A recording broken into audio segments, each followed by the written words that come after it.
నమస్తే అన్న. ఎప్పటి నుంచి పెడతారు షాప్? 3 సంవత్సరాలు అన్న. ఎట్లా ఇప్పుడు మీ ఎమ్మెల్యే చనిపోయారు కదా, అవును. సిచ్యువేషన్? ఇప్పుడైతే మంచిదే ఉంది. ఆయననే వస్తాడని చూస్తున్నాం. మళ్ళీ గోపీనాథ్ వాళ్ళే వస్తారు, బీఆర్ఎస్ పార్టీలో వస్తారు కదా మళ్ళీ.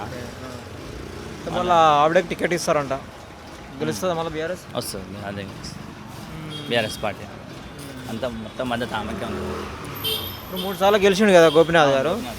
ఎట్లా తిరిగేది మీ దగ్గర? అహ్మదాబాద్లో ఉన్నటోడా ఇప్పటికీ? ఏమేమి చేసిండు ఇప్పటివరకు మీకు? మంచిగా అన్ని రోడ్లు కానీ అన్ని మంచిగా చేసాం.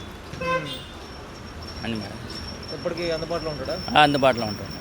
ఓకే. అయితే ఇప్పుడు బై ఎలక్షన్ వస్తుంది మళ్ళీ. ఇప్పుడు బీఆర్ఎస్ ఎక్కువగా గెలిచే ఛాన్స్ ఉందా, లేదంటే కాంగ్రెస్? బీఆర్ఎస్ వస్తుంది. ఎందుకని అట్లా? గోపీనాథ్ ఆమె మంచి చేసిండు కాబట్టి, మంచిగా అందరికీ అందుబాటులో ఉన్నాడు కాబట్టి వచ్చాడు.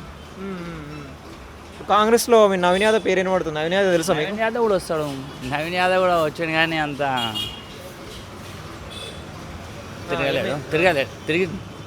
వచ్చాడు. మాలే యాదవ్, మేము యాదవ్. తిరిగేదంటే మొత్తం తిరగలేదు. మొత్తం తిరిగాను. ఆయన కూడా తిరిగాను. ఆయన కూడా ఓట్లు రాలేము, వచ్చే ఛాన్స్ ఉంది ఆయన కూడా.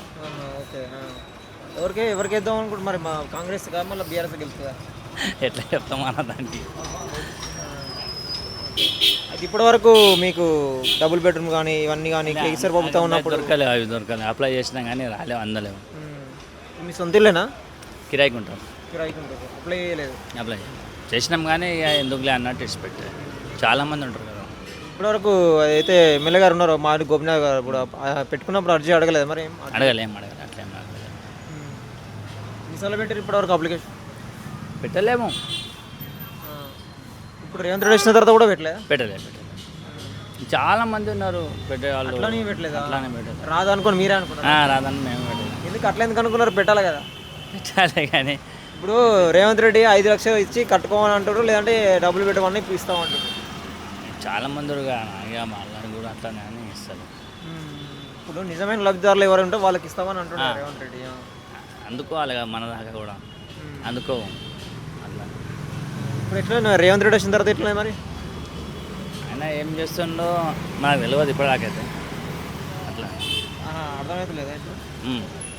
అట్లా అంటే ఇప్పుడు ఫ్రీ బస్సు పెట్టిండు, అన్నీ చేసి ఫ్రీ ఒకటే పెట్టిండు. అది ఆ బస్సు ఒకటే ఉన్నది. ఇంకేం ఇప్పుడు పింఛన్ వస్తలేదు, అవన్నీ వస్తారు. ధర్మాన్ని అదే చేస్తారు కదా, పింఛన్లు వస్తారు. మా అమ్మాయిని 5-6 మాటలు అప్లై చేసింది మా అమ్మ పింఛన్కి. ఒకసారి కూడా రాలేదు. నేను అందుకని ఇది చేసాను.